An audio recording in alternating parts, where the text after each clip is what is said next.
gaming companies are the biggest things in the world, right? And make even more money than Hollywood studios. And why do you think that is, right? Welcome to the Verified Podcast by Bitcoin Swiss, your backstage pass to the world of crypto. We host some of the biggest names in digital assets to cover the latest trends and share insights not only for your entertainment, but for the love of the industry. None of the discussed is financial advice, of course. It's all for informational and entertainment purposes only. So sit back, relax, and let's dive in. Welcome everybody, we are back with another episode of Verified, and today we couldn't be more excited to be joined by Yat Siu, who is a co-founder of Animoca Brands. Animoca Brands is really pioneering at the forefront of Web3 enabled digital gaming, also entertainment and also property rights with a highly comprehensive strategy. It's a Deloitte TechFast winner, a Fortune Crypto 40 company, and one of the Financial Times high growth companies Asia Pacific. I know I'm really hyping this up right now, but I'm also convinced that Yat will be walking the talk today. Thank you, Dominic, for the intro. Often considered a pure gaming company, Animoca Brands is actually more than just that. It is a venture firm and a digital asset advisor to a broad range of blockchain portfolio companies. I'm excited to dive deeper today. Welcome, Yat. Thank you for the time. It's a pleasure to have you on the Verified Podcast. Thank you for having me. It's a great pleasure to be here.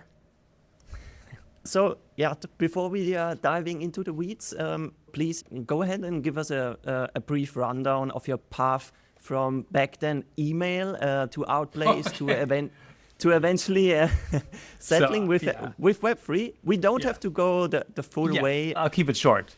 I'll keep it short. And the only reason is that I started really my tech career effective with Atari in the 80s. And this is obviously pre-crypto and everything around that. My first computer was actually that I used professionally was an Atari ST, and the Atari ST had MIDI ports.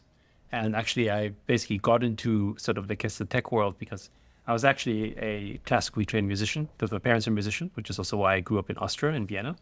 Mm-hmm. And, I wasn't really that talented in comparison to many of my fellow colleagues in the space. So I started writing some software to help me get ahead a little bit in terms of music composition. So I wrote one of the very first, I guess you could call it sort of, notation software because Atari had these MIDI ports.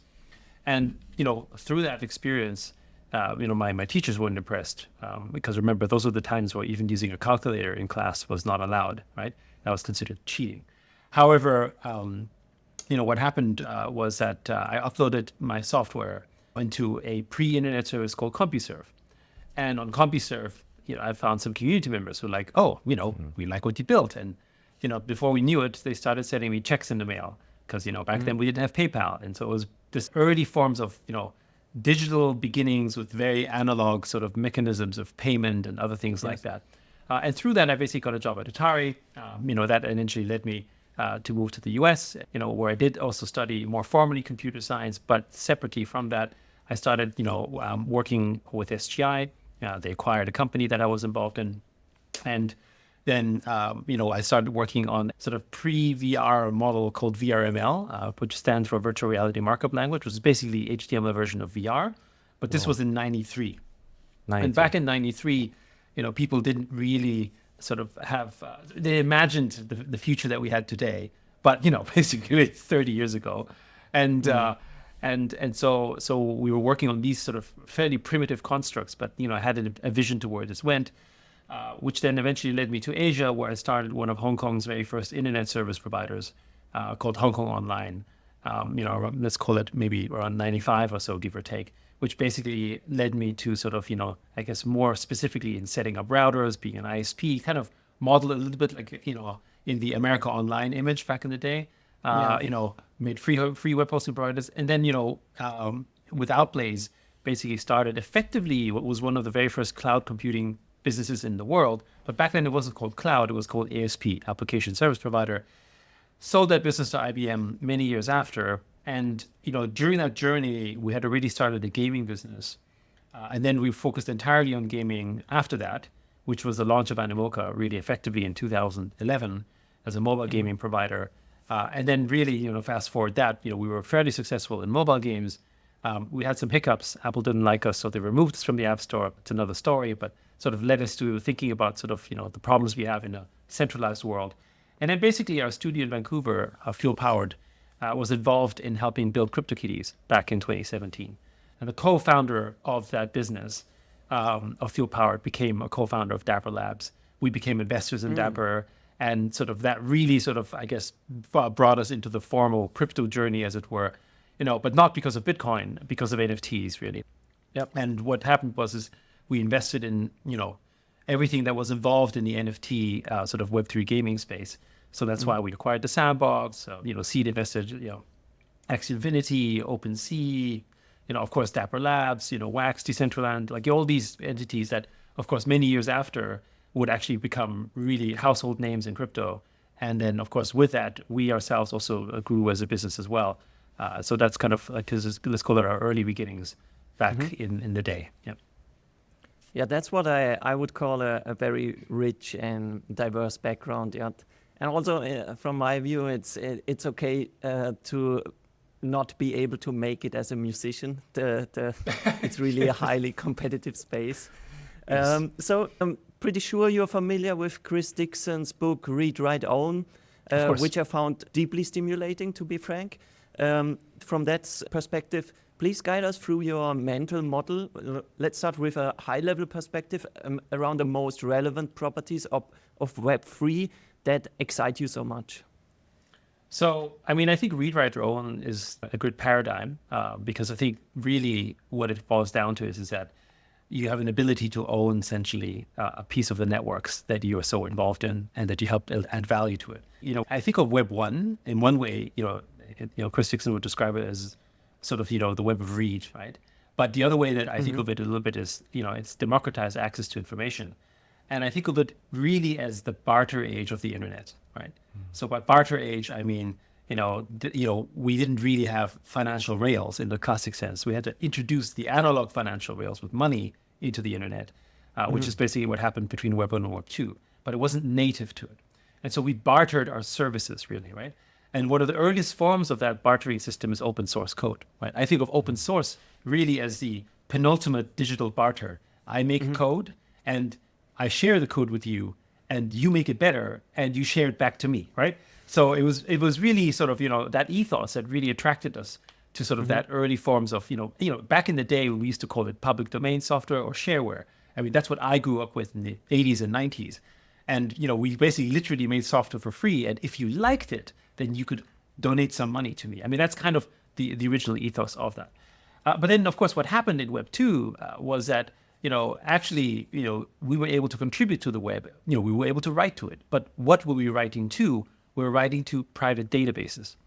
And that actually became the area where, the source of power was our data that we were providing them. Like it's an Instagram, even time we contribute a photo, actually that photo actually becomes valuable data. But it's not, and this is the key part, we think, it's not the photo itself that's valuable. It's what the photo can create at mass, right? And really, it creates these knowledge graphs, but actually what they really do is they create network effects.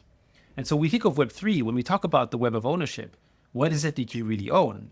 Really, we think of it as you are owning essentially a piece of the network effect and the benefits of the network in itself. So, I think the perfect example is if you own Bitcoin or Ethereum, you're not buying it because it gives you a great amount of yield. Get it? I mean, there's people who create products, but that's not why you're buying it, right? Yes, you hope the value appreciates, but why do you think the value appreciates? Because you think the network will expand, right? And that's, in some ways, that's actually very similar to how we can think of, investing in an economy, right? If you want to invest in the economy of Switzerland because you think it's going to grow, or Hong Kong, or China, or the US, right? Then what are the proxies in which you can invest through benefiting from the macro of that environment? And basically that could be represented now in a token, right? Which is basically the sort of size and strength of its network effects. Yeah. And so that's actually what Web3 is, right? We have the ability to own a piece of the network. But there's one major distinction in Web3 that's different in Web2, which is that, the most valuable thing in Web2 of these big companies is exclusive access to the network effect. So if I want to access the network of Apple, I have to pay 30% and I have to basically sign an agreement and all that kind of stuff. But in Web3, access to the networks are entirely permissionless, which means that you can't have the same monopoly effect because, as we've seen with liquidity and interoperability, you can swap tokens and move them around from chain to chain. That's a little bit like an early primitive of imagine if we could take our data, really, and move it from Apple or Facebook or Google, and we could transfer our various assets and reputation, across these networks, we wouldn't have to re-authenticate them. They would be ours, all that type of stuff. Of course, that's not possible in Web 2, but in Web 3, it's possible. Yep. And so that's actually really, I think, the big paradigm shift. And what we also believe is that it actually, one of the sort of macro thesis points for us is that we think it will basically save capitalism, as it were, as a concept it was meant to be. Right? So the description we say is we think that Web3 can provide basically a kind of stakeholder capitalism. And maybe if I just spend a little bit of time on that, the current form of capitalism is broadly broken, not because capitalism in and of itself isn't a good system, but because we let monopolies form. Yes. The reason why we had antitrust back in the day, when it was functioning, it was to make sure that there was a competitive playing field. But of course, when you have a monopoly, then actually it becomes ironically anti-capitalist because it's no longer a free market, right? So when you think, for instance, what's happening inside Facebook and Apple and Google, for instance, if you want to buy an ad, in this ad marketplace, actually you're not buying within, advertising products or services, with another party and trading. You're actually buying it from a platform that doesn't act in the interest of the sort of demand and supply side. It actually acts in its own interest as a platform. You have no idea what you're buying, for instance, right? Sure. And, the AI decides what's best for it, not necessarily best for you. And you have no idea. It's completely opaque. So really, I would argue that, ironically, Facebook and Google and Apple and all these large entities out there have actually sort of become the opposite of what capitalism was meant to be. But of course, because they're accruing so much money, it looks like they're a capitalist success. But really, in this case, I don't think of it as money. I think of it as power, right? Yeah. Because money and power are interrelated. So they're using their power to basically create these monopolies that are actually anti-capitalist in nature.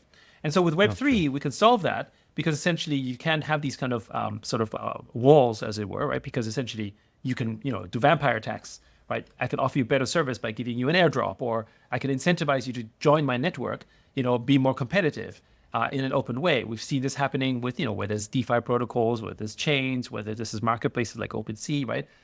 So it forces you to be much more competitive, which is really, I think, in the spirit of capitalism. But more importantly, we can imagine a future through tokens where every person can be a stakeholder of their valuable networks that they're constructed in. Like you can imagine that 1 billion people can be token holders. It's much harder to imagine that 1 billion people could own real estate or that 1 billion people could own shares in a company. If you look at some companies like Apple and Facebook, the largest companies in the world, they have on register something like 85,000 shareholders. That's not bad. But think about how many people use those products. It's not 100,000 people.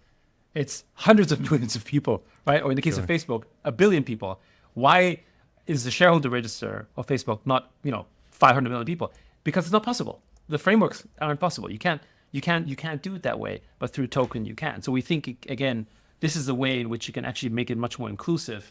And the list goes on, but really we think of this as a way of actually creating a better form of capitalism, ultimately. Yes. Oh, sure. You touched on so many points there, but everything you said about capitalism, as a social construct is absolutely on point. And I think property rights is definitely where I think we need to delve in because it's a foundation. It's a foundation. Absolutely. Yeah. However, on the extremes, that's where we've seen these property rights being broken down. And we can talk about the 6102 gold confiscation. Just recently, we've had the Credit Suisse banking crisis or the bank collapse, where shareholder rights have basically been stripped from the takeover decision, and then the transaction was concluded at a discount, and so shareholder rights were basically violated. And I think it was also just yesterday when Farouk's Rug Radio and FOMO our accounts were shut down without appeal.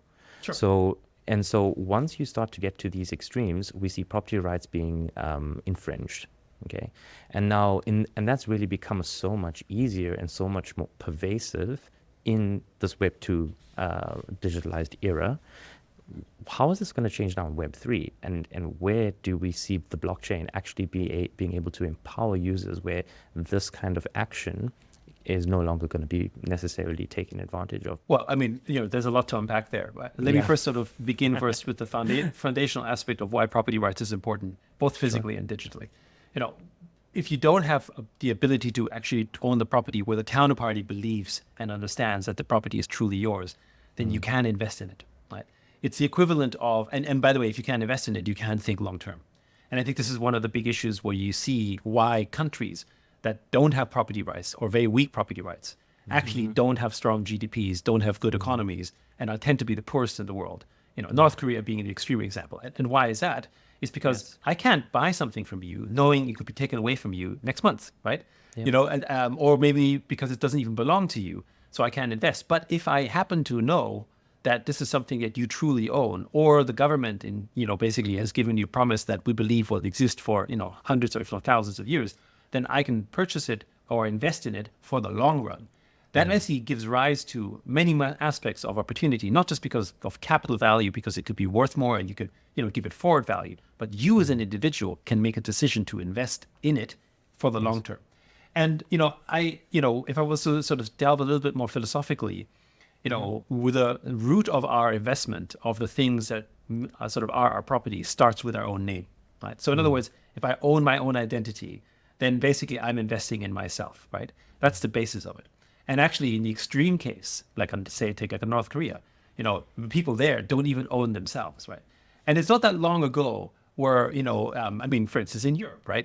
Feudal Europe, the majority of people were actually the property of the lords, right? And it's the reason why, many people, I think this is best expressed in, in sort of some German last names, where they're named after maybe the village they're from, or the fact that they were a butcher, or the fact that they were a merchant of some sort, because they didn't have a last name, because they didn't have it until much later when they were finally emancipated and at least started to have rights of their own property in their own name. And they said, okay, who am I really, right?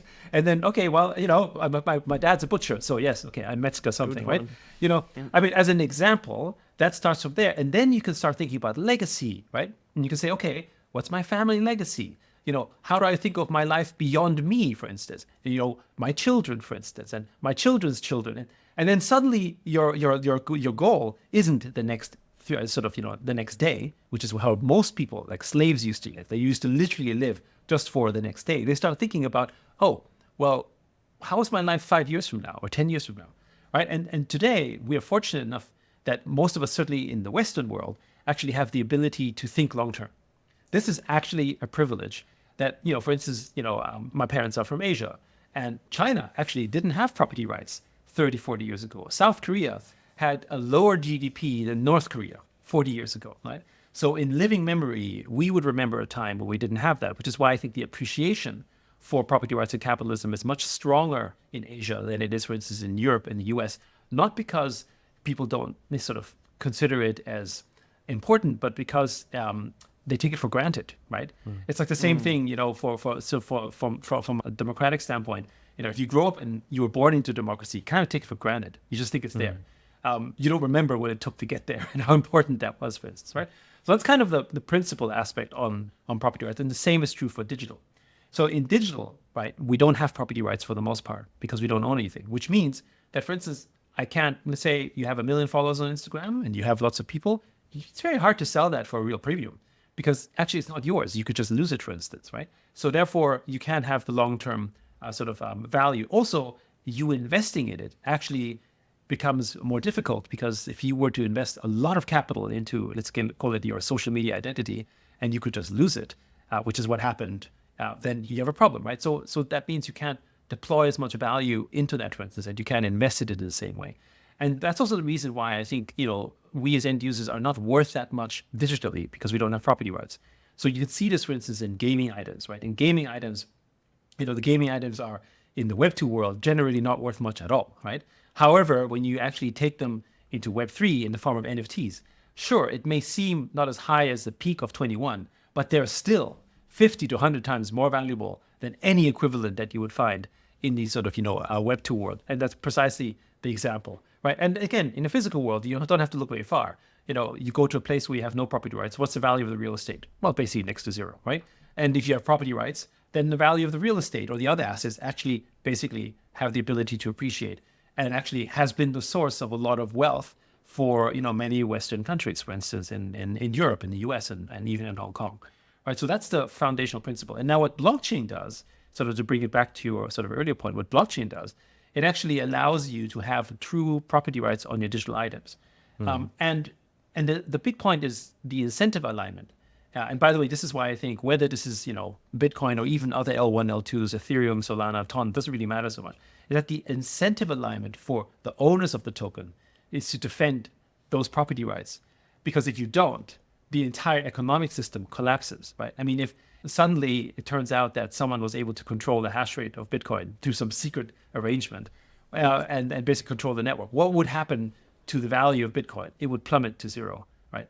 Right. And so the alignment of interest is so against whoever owns it that they're going to fight to try to maintain it. And that's basically the defense mechanism, which I think is also interesting because inherently Web3 is a capitalist framework that is defended through a capitalist principle because it's value that it sort of ensures that it's sort of, it's an economic model that ensures that it can exist and survive for hopefully eternity. So that's why this is so fascinating. And this is something that you can now do it without any government intervention, right? So right now in Web 2, the government says this is yours or is not yours through some kind of paper. But in Web 3, actually the blockchain does that, which also means I don't need, which is kind of the interesting thing, I don't need a central source of trust, right? The decentralized trust, essentially, the permissionless trust, is actually sufficient. And then I can basically build sort of, products and services on top of that. No, very exciting. I think, for me, there's so much that we can talk about. But of course, I'm going to hand over to Dominic. But I just wanted to say, I don't know if we need maybe a constitution on the digital side of things to try and get it. So I think of the constitution as something that will sit across different types of chains because the community, whether it is sort of silent or active, right? I mean, in some cases, it's kind of like when you think about sort of social norms. There are some social norms that are generally expected and they're not spoken, but there. And then there's those that need to be written down. And you can see the principles, right? Even within Bitcoin, right? You've got communities that are, not all agreeing with what they think Bitcoin should be, right? Between the maxis and the people who are doing ordinals and the BRC20s, as an example, right? And that's because there is no constitution.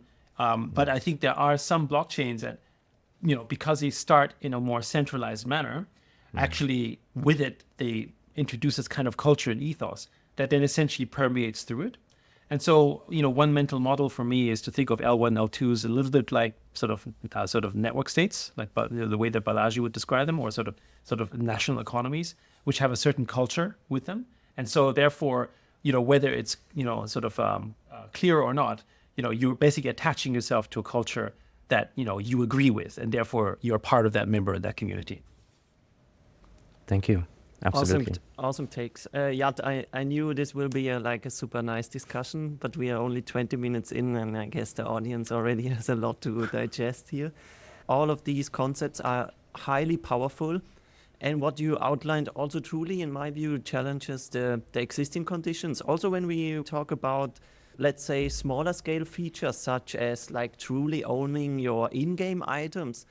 And yes, I know maybe some of them, like in Counter-Strike, I remember, or World of Warcraft, they were trading at somewhat a high valuation, but I never felt comfortable with the... Illegally so. Yes, Ooh. that's Yes, also yes. true. That's an important aspect. Yeah, but also on top of that, I never felt comfortable holding one of these because it was just like opaque, like I don't really own it, right? And with NFTs, it's so different. Yeah. But I want to spend a little bit more time on this kind of nurturing a better capitalism. Maybe you could elaborate a little bit deeper on how this could actually manifest in terms of oligopolies, collusion, Sure. co-location, Yes. and a competitive landscape. Maybe with some examples, I bet you have some very good insights here.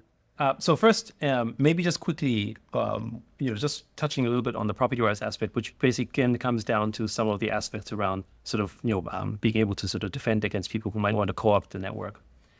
When you basically have property rights, really what happens is the decentralization aspect of you owning something and you essentially becoming the source of that power because you own something, you become the target. People come to you with products and services because you are the potential customer, right? Again, going back to the capitalist framework. So for instance, the example I often give is the car industry, right?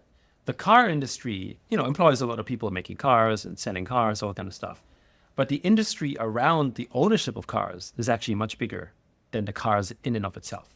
When you think about people making equipment, materials, drivers, services, leather seats, baby seats, gas stations, whatever, parking lots, like the entire industry around people owning cars is actually much, much bigger than sort of, in terms of employment, than the actual car in and of itself, right?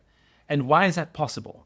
Because we now have a decentralized network of millions and millions of people who own cars, and therefore other people, without having to talk to the car company, can say, you know what, I have a service for you, right? I have this awesome baby seat, or I can make your car red, or I can do these services, right? And so really, it goes back down to this sort of, capitalist notion of incentive alignments, where everyone really, and sort of, for, their own benefit, is now actually ensuring that the car industry is here to stay and not to be monopolized, because it's actually against the interest of every other participant that's in the car industry. Otherwise, we'd all be just buying one car and they'd only be doing one thing, right? Yeah. My favorite story of this, like in the 30s, the baby seat was invented like literally 30 years after the creation of the mass market car, with the Ford Model T. And the person who invented it actually could never sort of get the car companies to sell it, because they're like, who wants to take a baby to a car? And like, what's the point? So he ended up creating this really primitive baby seat, and it just took off, right? And now it's off because, it's just, and it shows the power of that composability. Yes, it's physical, but now with digital composability, the sky is the limit. And to me, the one area that I think a lot of people sort of didn't understand in the NFT space, the ones who are not in NFTs, was that actually one of the most powerful utilities of owning essentially anything is your status, right? Meaning it's a sort of signaling of your network, your cultural and social capital by what you own, right? So, you don't buy a Birkin bag to put stuff in it, and you don't buy a Rolex watch to tell the time, right? They come with it with an actual network effect, where if I own a Rolex, it's kind of maybe a sort of, understated or maybe an overstated kind of, bragging rights in terms of I made it or something. But instantly, through that association, you know what sort of network he is a part of and how I should react to it. And that's actually an example of that, of how sort of, this sort of kind of composability takes place. But now what's interesting in Web3 though, is that, kind of like with the examples of the NFTs, if I could target every person who genuinely owns a Rolex or a Ferrari or a Birkin bag, what is that worth to you, right? Because right now, a lot, right? I can't do that because, there's 10 million people that are following the Facebook page of, let's call it, Rolex, but we know Rolex didn't sell 10 million watches, okay, right? So the sort of NFT is an example of digitally being able to target you with benefits. So instead of basically having a third party essentially sort of advertise spam to you, you actually can now really get a valued service, and I have to attract your attention. And, in the real world, we do this by, hey, you know what, I've got an F1 box. Do you want to come over? I mean, that costs a lot of money, right? But that experience is a way to bring in a customer. Or, I have a great theater play, I invite you to a fancy dinner. I mean, really, what are we doing? We're spending lots of money to try to get the kind of customer we think this person could be, right? Yes. But actually, we're taking a guess. And so it all goes down to sort of how ownership of these things make you the center of attraction, right? And when we decentralize you as a center of attraction, because essentially I can now target you directly, what we're also doing is decentralizing power, right? So for instance, in a world where attention is really almost everything, the kind of companies that control where the attention is directed to, because they are the ones who control the advertising rails, are actually the ones who end up deciding our fate, because they have too much power, because everything aggregates towards them. But if I have a way in which I can now target the customer in an advertising sense directly with benefits through airdrops, for instance, then I no longer need those centralized platforms. What I'm really doing is I'm sharing the same value, or maybe even giving more value to the end user. But what I'm actually doing is I'm taking away power and therefore creating a more honest and sort of fair marketplace, because now you can have those monopoly effects in which is sort of driving that, which is the whole point about decentralization. So decentralization to me isn't, sometimes people describe decentralization as a state of anarchy, right? And that's not, to me, that's not what this is, right? Like to me, decentralization is really a much fairer distribution of power. And because money, especially in this age, is essentially power in a way, right? In terms of, economic value is a form of power. Therefore, how do you distribute that? And that to me basically is where sort of Web3 and crypto is really important, because there are very few ecosystems where the more distributed and the more owners there are, the more value you actually end up accruing into the benefits of the network, right? Again, simple example: if Bitcoin, if Bitcoin was owned by just a couple of whales, it just simply wouldn't be that valuable because most people wouldn't trust it, and you wouldn't want to sort of generate sort of trust the network, for instance, right? So, to me, because the end user is building value in the network, he gets rewarded from that activity. And so, for instance, last 3 years, close to $22 billion of airdrops have been given, right, to community members. I mean, from the uninitiated, this sounds like, well, this is just a gimmick and free money. But if you consider how much money we spend in advertising, which is way, way more, like in gaming, for instance, in our industry, in the web, sort of traditional gaming industry, we spend $100 billion a year, basically promoting users to play, to play our games, across, right? Yeah. And what happens, of course, is that that $100 billion, where does it go? It goes to Apple, it goes to Google, it goes to Facebook, it goes to these companies. How much of that money goes to the actual gamer that we're supposed to attract? Zero, right? How much of that money gets invested into game companies that actually make those games? Almost zero as well, right? So this is a highly, highly extractive tax that now can go directly to a customer through this mechanism, because essentially you own your own reputation. And so this is also what's important, because when I don't have to know your name, but if, for instance, you own a Bored Ape, or if you own certain tokens, then I kind of know what kind of customer you are, and maybe I can come to you and say, would you like to try this? I'll give you this for you to try this.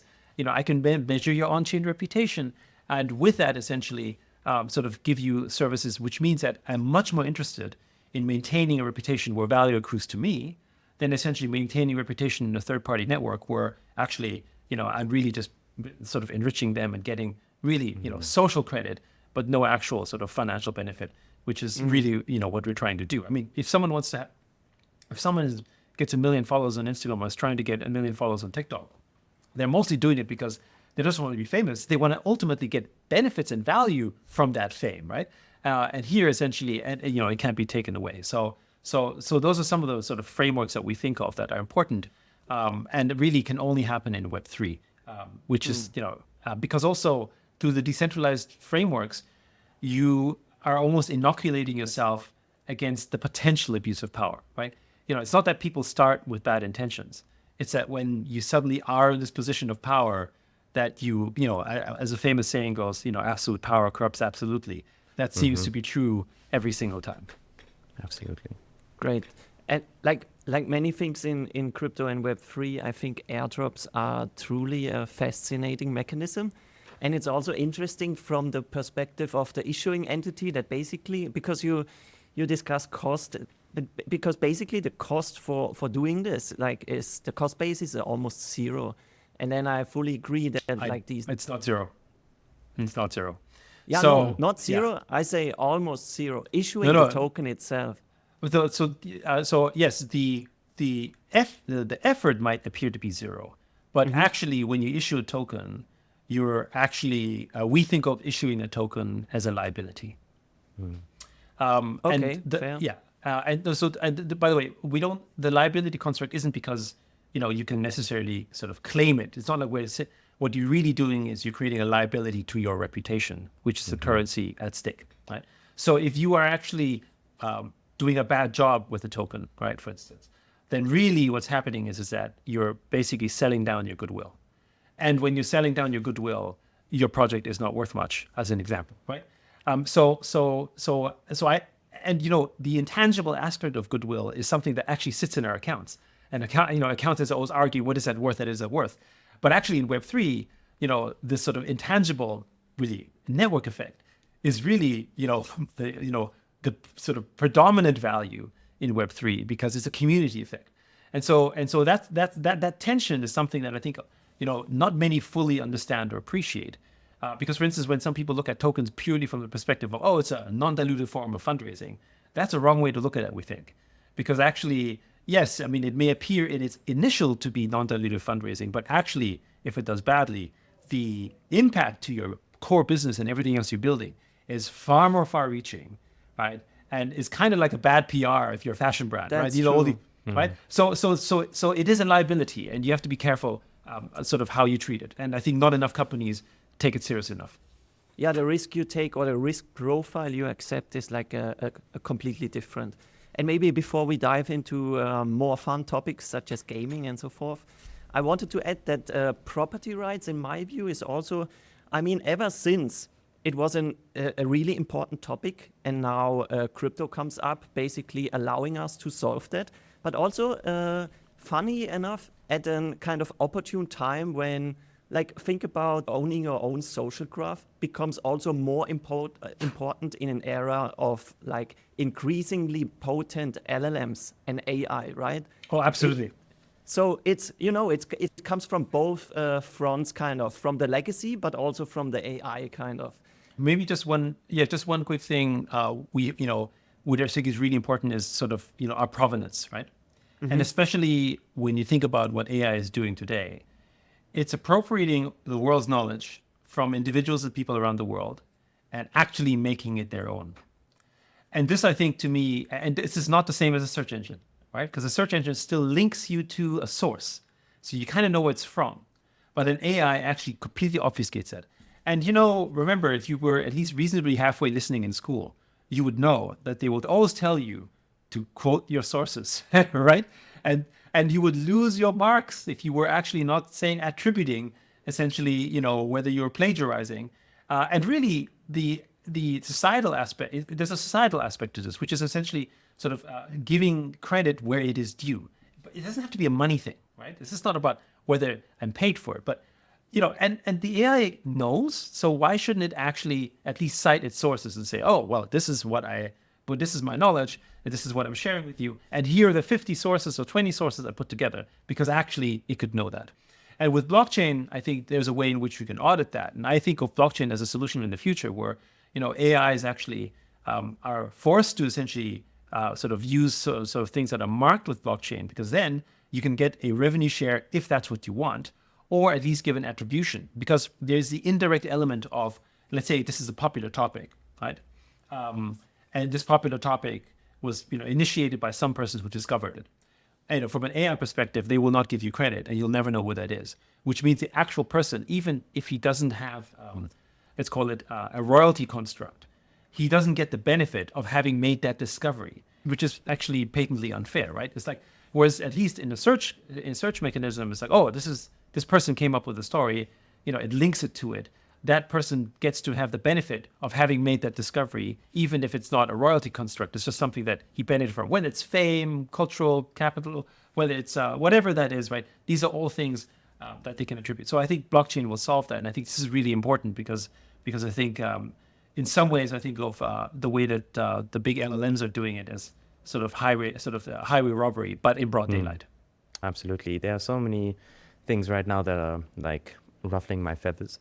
But I would love to actually go and talk with you so much more about that. I mean, it really is a fascinating topic, and I think this entire concept needs to be, there needs to be more of a spotlight on digital property rights, and the consequences are going to be grave for perpetrators. But moving on into the world of gaming, where, to be brutally honest, there's a child within me that really misses the times when I would play games and just absolutely love it. And specifically, I loved racing games. So you have Talk Drift, Rev Racing, Motorsport, and they are really like your own games, and they're competing with Gran Turismo, Need for Speed, both on console and PC.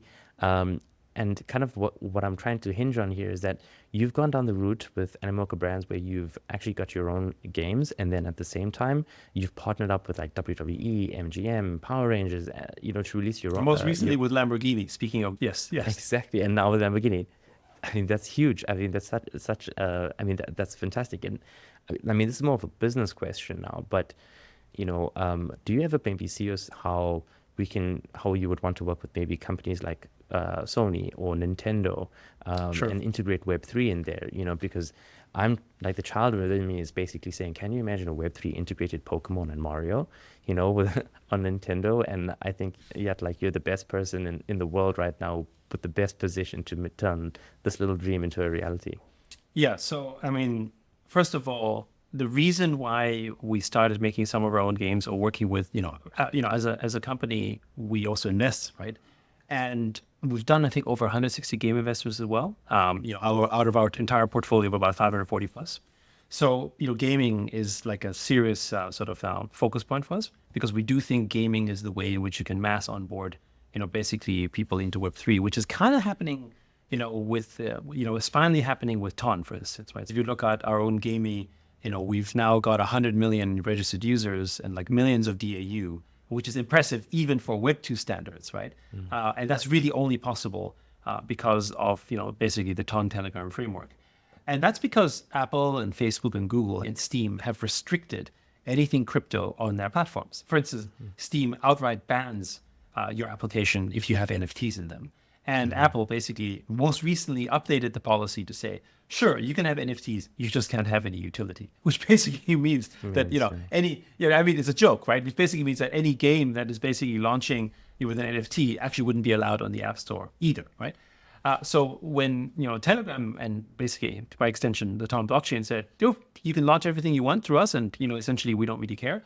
That actually opened up the rails for that distribution. So, many of the games may seem primitive compared to obviously the Call of Duties and the Gran Turismos of the world. However, that's what mobile gaming was like in 2010, 2011, right? Mafia Wars, Angry Birds. I mean, these are really, really primitive games, but it basically taught people about mobile gaming, and it onboarded really, what ultimately became billions of people into sort of mobile gaming, which then trickled down into console and PC gaming thereafter, right? So the console, this is something that I think some people who are outside of our industry don't really appreciate, is that PC and console gaming grew because of mobile gaming, right? In 2009, 2010, the entire gaming industry was about 3, 4, maybe, well, it was under half a billion people that were playing games, generally PC and console. Right? Because of mobile, we now have 3.4 billion gamers. And we have many, many more people that are playing PC and console, because every person who was playing, Angry Birds and Candy Crush, and we're like, oh, that's fun. What's the next level of gaming you can trade? Oh, there's a PlayStation and there's an Xbox. And, if you may recall, PlayStation 3 sold terribly, but PlayStation 4 was selling like hotcakes. And what was it? What was the difference? Basically, at that point, mobile adoption came. And I remember, Sony was like confused because, they were basically thinking it's going to sell like the PlayStation 3, so they didn't make enough. And then it sold out, and many analysts called and say, what happens is, we don't know. And literally, it felt like a miracle because they didn't understand the mobile paradigm. And now in Web3, we have a different type of gamer, a more passive gamer, because of the ownership paradigm. So we have 3.4 billion people who play games, which means we have a little under 3 billion people who do not play games, right? And actually, those are the people that are actually entering the space as well. So it isn't just about converting people who are playing games into Web3. It's actually about bringing in an entirely new class of gamer, that, a kind of more passive gaming, which is still, through ownership and engagement, but it's not as active because maybe they don't have the time or they don't have the skill, but they can still participate in that. Right. And so I think, again, what's happening now is you're onboarding them and you're giving them a wallet and you're giving them some tokens, and they're like, okay, what is this? How does it work? And so on. Right. And, again, a lot of people say, okay, you get 100 million users in there. How many of them are really going to stick? But you know what? That's the typical funnel approach. In gaming, our conversion rate from freemium, as in free to paid, is on average 1.8%. And that drives a roughly $250 to $300 billion industry. So we're not talking about every gamer spending $5, right? Ask your friends, how many of them actually pay for their games? Most of them won't pay anything, but there's a small percentage that pays a lot because, even 2 or 3% of 3 billion is a lot of people. So that's basically the cycle of things. So from my perspective, Telegram will onboard hundreds of millions of people, into Web3 gaming, of which, at the end, maybe tens of millions of people will actually sort of really spend. But because it's Web3 and it's property rights, the value is much, much higher than what you get in Web 2 as well. So that's kind of how we see that. And then, of course, with that, there's an industry big enough that will then basically support the launch of these AAA titles. And then eventually the large companies are going to roll in as well because of the business opportunity. Now, this is an important distinction. In America and in Europe, Ubisoft aside, which also happens to be one of our shareholders, they generally have not done Web3 and blockchain games not because they don't necessarily want to, but because they have customers, the majority of the customers who don't want that. And, I have a general theory around that because I think, basically, I think most people in the West, especially youth, are generally anti-capitalist. So from that perspective, the gaming mechanisms and the design of the game mechanisms don't have essentially those frameworks in mind. And there's a difference between that, how Asian game companies think about it. Asian game companies, in contrast, are all trying to do something in Web3, right? Sony announced Sonium, right, basically, which is their own blockchain, right, as an example. And, and by the way, this is interesting as well, because outside of our own sort of crypto sphere, outside of crypto, nobody's even talking about it. Because they're like, what is this? I don't know what you're doing, right? But actually, in crypto world, the fact that Sony is doing a blockchain is kind of wild, right? I mean, this makes it probably the largest institution of that scale and size that's doing blockchain. Like, why isn't this like Financial Times front sort of headline cover, right? I mean, just think about that for a moment, right? But then also whether this is Sega or whether this is Nexon or Netmarble, right? All the biggest gaming companies in Asia are all trying to do something in Web3, and I think this has a lot to do with the fact that Asia is very pro-capitalist, right? And because of our history. And therefore, everyone's much more comfortable. And also, they're okay with the fact that if you pay more money, you can have a better experience. That's okay, right? Whereas I think in the West, unfortunately, more and more, and I mean, you live in Europe. So I grew up in Austria. We couldn't even talk about money. And so, right. So, we know. So, and if you had a little bit of money, you had to hide it and pretend that you didn't have any, because everyone wants to sort of feel sort of a certain way. With each other. And I think that makes it difficult when the meritocratic concept in a game, can apparently be sort of altered when someone happens to have a little bit more cash. Yeah. And by the way, I don't see that any different. To me, it's just I see this as a kind of digital class warfare, right? Which is, if you're a gamer and you have skill, right, that's your class. And if someone comes in and has some money, just a little bit more, and can sort of compete with you now, that's not okay, right? No. And by the way, that's not that different. I fully agree. Yeah, absolutely. I think it doesn't just go for gaming. I think that kind of crosses everything. Like social balance as well in other Exactly. areas. Yes. No, true. That's right. True. No, Yeah. but I think we've touched on like some really important points, and there's one very big game that I'm going to let Dominic talk about. I also want to add here, Jan, because this is very close to my heart. I am sharing the excitement for gaming as Laurent does, and I'm still like kind of a gamer. And one of my favorite games is actually StarCraft. And there you cannot buy yourself up in any regard, which is kind of, which is different, for instance, to World of Warcraft, where you can just like kind of buy all of that stuff. And in StarCraft, it's so cool because you are like, everybody's on the same level. You might have a different, coatings or something like that, but you really have to train hard to become a master in StarCraft.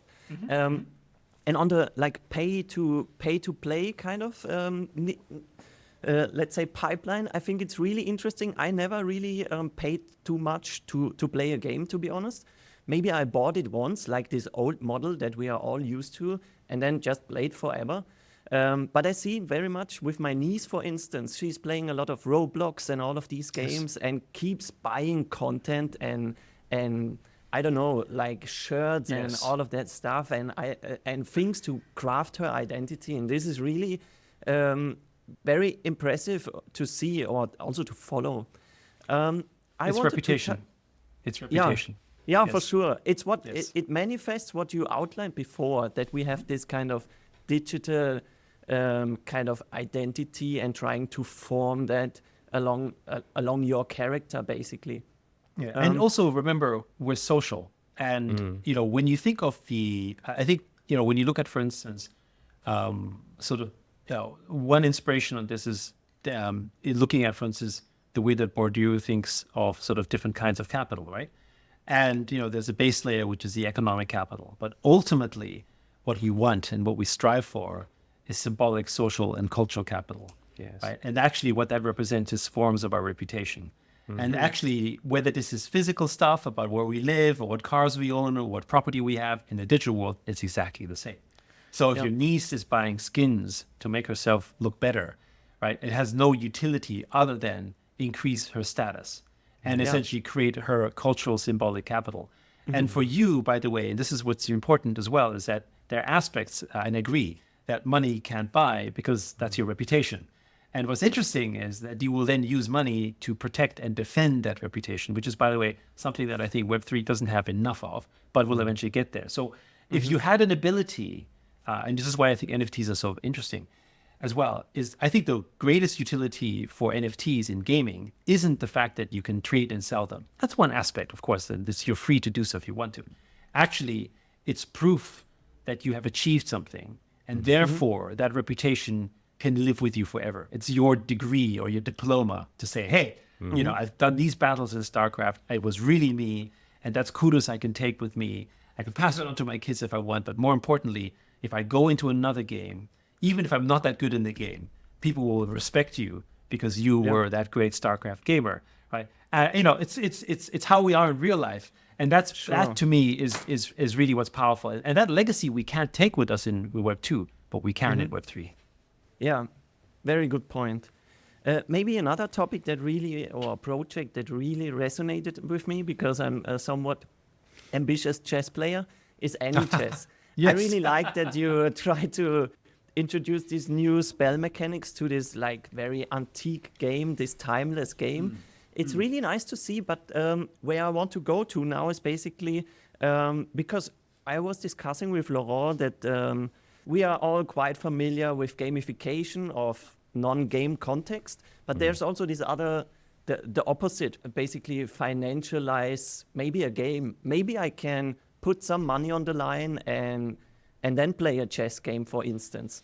So I wanted to explore with you, because for me, there are like some really obvious products, for instance, like a fully decentralized implementation of on-chain poker. I am really familiar with the technical burden there. It's really hard to pull off such a product, but I would love to see, like, is Animoca also exploring like this gambling space or like this financialized games space?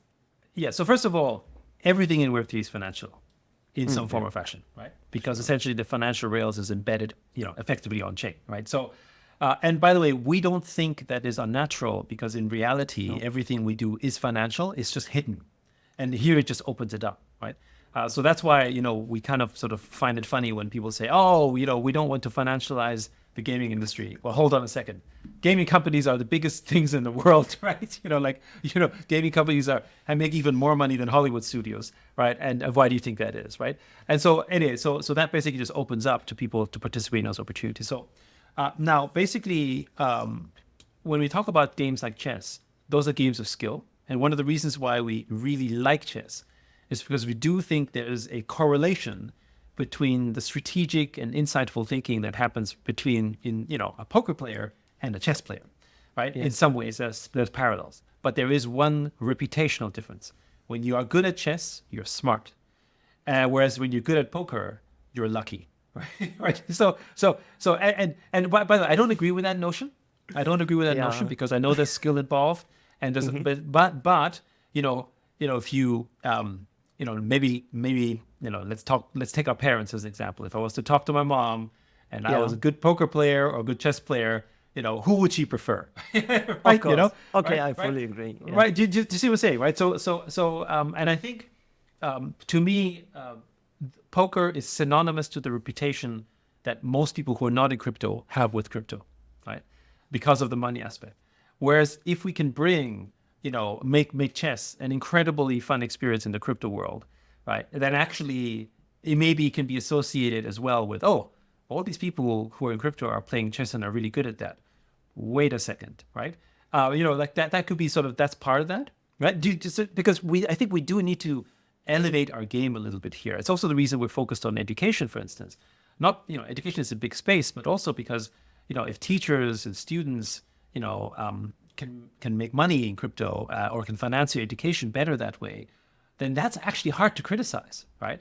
Because, right, you know, and it can absolutely do that. It's already doing that. So those are things that, you know, are one of the reasons we're doing this. But the pure sort of straightforward gambling type of stuff is, you know, not something that we would do. There's a lot of other companies trying to solve that, and therefore we don't think it's necessary for us to do it. But because everything is built on chain, you are free to build and compose products and services on top of anything you want, right? Because if the gameplay is essentially on chain, then all sorts of things can happen, whether this is a side bet, whether this is predictions, whether there's other things that someone else can build. The composability is what makes this beautiful. And I think this is where we see the space. Our fully on-chain games, whether this is chess or some version of StarCraft or whatever, to me opens up these opportunities for people to build another experience, a meta experience on top of your game, which actually, you're not allowed to do in Web 2, but in Web 3, essentially, it's open season, right? Now, I think the reason, the team, in NHS, the reason the team introduced spells is actually to combat bots. Yeah, and right, because of course, AI can play chess quite well, but when you have these new elements, that makes it harder to do so. But what's really cool, and if you have a chance to try it out, I think we're launching sort of free, open, sort of playable version probably next week, so very soon, is that our partner on this is chess.com, and people like Magnus Carlsen are actually our ambassadors for the product, which makes it even, I think, more exciting. And they helped essentially co-design some of these spells, which is why, when you use the spells, it doesn't lose the essence of chess, right? So this isn't like, so if you're into chess, you will understand how these spells work, and they give it a cool new dimension. So I think the team did an incredible job in sort of maintaining the spirit of chess, still while introducing some new fun and modern elements. All right. So on to the next segue. Business angles. Sure. When I look at Animoca, you have invested in some of the biggest names in crypto across every sector you can imagine. 150 companies, 450 smaller investment stakes that you've made. You've partnered with some huge names: Disney, Marvel, Lamborghini. You're on the infrastructure play. You're on the gaming metaverse play. You've got DeFi. You've invested in a bank. You've invested across a huge ecosystem. And so my question is, from a venture perspective, do you sit back and look at the world and say, or at your world and say, okay, we're going to find synergies between this and this, and we're going to put this together, and then we're going to give this guy a call, and we're going to get him to speak to that guy, and then I'm going to create and foster value within this ecosystem, because your ecosystem literally is that big. We have a lot of guys adding value to in the crypto space through venture capital and so on, but I just feel like yours is just so much more involved, and it just has so much more power. But also, when I speak to you, I can see, on the philosophical side, how deep we are in this conversation, and there's so much more depth we can explore together. So I can only imagine that you must have these kind of visions of how to extrapolate value between your ventures and portfolios. So sometimes people describe us as a kind of ecosystem investor. It's not necessarily untrue, although that's obviously not the lens that we take purely, because we think that as investing in the space broadly actually pushes an industry in which we have so much at stake. So it's kind of interesting. The more we invested broadly in the ecosystem, actually the deeper our stake is in the entire ecosystem, as it were, right? And in some ways, I like it because it also forces us to essentially act in a decentralized interest. Because if we only had one product, and you can see this happening with the L1, L2s, right? If you basically only focus on one thing, it necessitates you to, think in a way where you're trying to go for a zero-sum outcome, even if that's not the ethos of it, because you're trying to accrue most value to what you're building, right? Bingo. But if you're basically exposed to the ecosystem as a whole, then actually it almost doesn't matter whether this particular project becomes bigger than the other project, because you broadly benefit from that. The reason why this works for us, one, I take it a little bit from the lens of how the early internet is. I look at Web3 today and I say this is like the internet, but 30 years ago, right? And so how would we, if we wanted to help shape it, how would we shape it? If I could go back in time. And basically, I would try to take that type of similar playbook if I had the capital, which back then I didn't, but now fortunately I have a little bit more money, so I can do that type of stuff, right? But the second thing is that we invest out of our balance sheet mostly. So we're not a VC fund. So we don't have a 5 or 6 or 7 year sort of horizon on this one. We can basically take the view that, hey, you know what? We think this is going to be something that we want to sort of help nurture and grow for the next, 20, 30 years. We can take those long positions because we're essentially doing it out of our balance sheet. And I think this is an important distinction between a classical VC, which is important. However, they can't take the same long-term horizon as we do, because essentially they have a fund or fund mandate and a commitment that they need to do. Again, they all play a valuable, important part, but we can basically then build out these partnerships over the long haul. But this is actually where, our vision, and one the reason why we launched Mochaverse was actually, part of the vision was, how do we have other people help us in the networks that we've built and participate and expand it? And, what better way to do it than to do it on chain with our own ecosystem that can then basically participate and govern parts of this. And we kind of did this, for instance, a little bit with ApeCoin and Mochaverse. We started doing this with the game launches. We're aggregating essentially, users from our different portfolios such that they can benefit other portfolios and vice versa, right? So this is not your typical VC approach, because that's not how they would operate. But then also, we have over 1,000 people building products and services, and it's all about enhancing and building these network effects. And then this goes down to basically the other part as to, why do we invest the way that we do? Because we think essentially that you need to keep building these networks to enhance other network effects, right? So in other words, if you invest in the right L1, L2s, and you invest in the right DeFi sort of, let's say, protocols, actually what it does is it enhances the gaming ecosystem, right? It all comes together, right? Yes. And we don't have to invest in all of them, but it just means that we, either show the way or we create parallels. And then actually people might just copy it, which they do as well, for instance, right? I mean, you may not, maybe, I'm not sure if you remember, but in 2018, 2019, almost nobody believed in Web3 gaming, right? Because everyone's like, what's this, right? Or NFTs for that matter, right? And now look how important they are, right, for the entire ecosystem. So these are things that we sort of try to push it.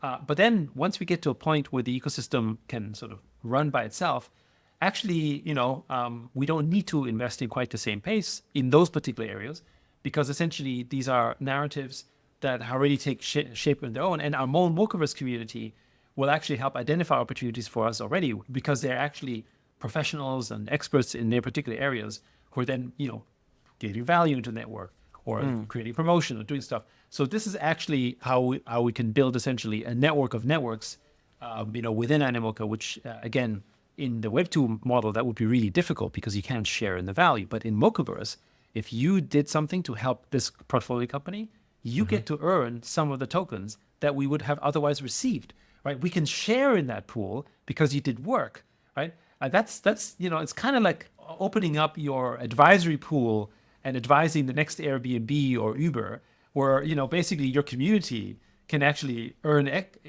some kind of value for having built the service, right? I mean, as an example, that's how we're doing it, and that's how we scale it. This is, by the way, the only way that we think we can get to the point where we can manage 2,000, 3,000, or 4,000 portfolio companies, because we're not going to linearly grow our portfolio team to manage that. It's just not feasible. But a community that we can share in its value, right, is a different case. And there are really, Amazing. like in my view, really like textbook network effects at play, right? It's Yes. like a somewhat a self-reinforcing black hole, but obviously in a positive notion. Yes. So I really also like that with that broad network, you really drive this notion of cross-sector innovation, and also like enable especially Web3 startups to grow and integrate into larger ecosystems with like a lower barrier of friction.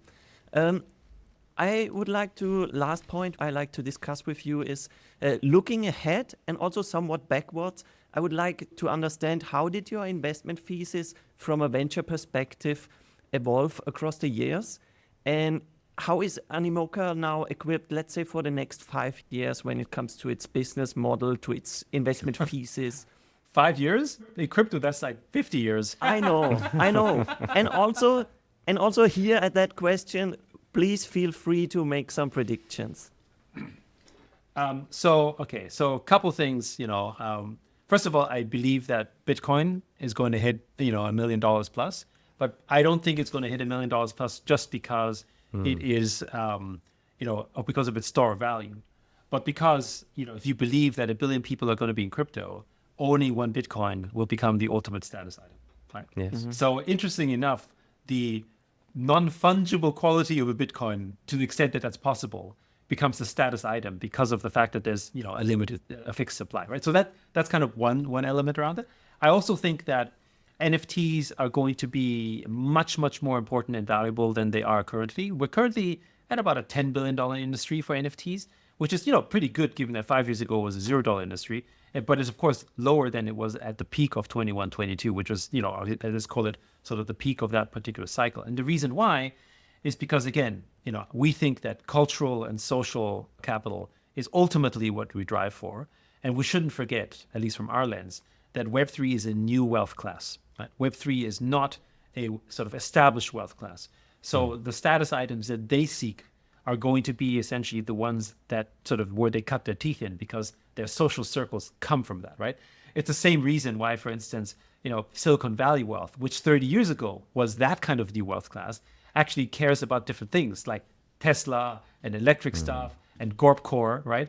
Whereas the class from before cared more about Hermes and Gucci and whatever the paradigms are, right? Yeah. And you can see the generational aspect coming from that wealth class. So Web3 is a new wealth class that basically is going to want to create essentially these social, cultural identifiers. And NFTs are basically going to be a key driver for that, driven by things like games and all that kind of stuff. I think that we're going to hit basically the next 100 to 200 million people on chain over the next 12 to 18 months, primarily because of things like TON, which I think will then really grow the DeFi ecosystem in a manner that sort of, I would say, has really sort of halted, post FTX because of the fact of, so I think we're going to get much more on-chain activity because the benefits of on-chain will come, whether it's airdrops or marketing or whatever that is, because now, that's where you get the value, which means we're going to get into a new paradigm, I think, over the next sort of 12 to 18 months, led in large part, I think, through gaming. And so taking that lens, and if that's, our macro sort of scenario, which is what we believe in, then of course we're going to invest and grow around that. And that's one of the reasons why with Mochaverse, for instance, we're so focused on building reputation and a reputation layer, because we're trying to also plug the holes where we think, there are problems around creating that goal. So for instance, we look at airdrops as a form of marketing, and marketing and advertising is actually what drove the internet.